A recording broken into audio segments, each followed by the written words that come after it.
In this tutorial, I'll show you how to create an inverse kinematic leg in less than a minute.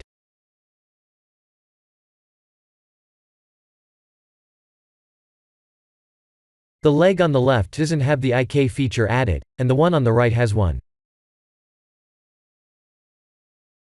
If we type G to move, or R to rotate, the leg bones without the IK doesn't move smoothly.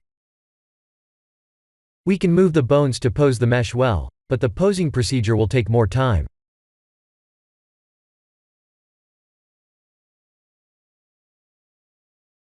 On the other hand, if we use the IK feature on the bones, we can just move the bone that has the IK to move the entire set of leg bones.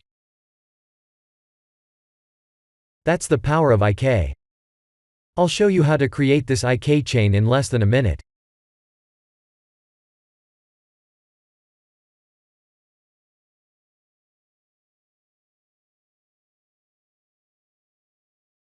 Let's create a new armature.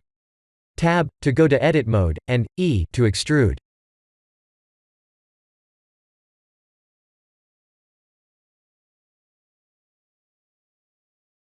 Tab to go to object mode. Create a new armature. S to scale, R to rotate, and G to move.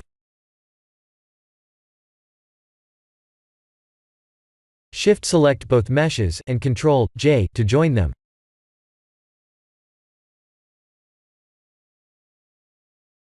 Go to pose mode. Select the control bone, and shift select the next bone. Shift I, as in India, to add the IK. Try to move the control bone.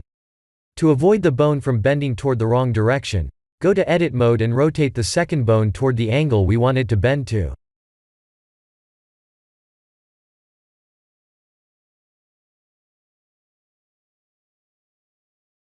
This is the end of the tutorial. Thank you for watching.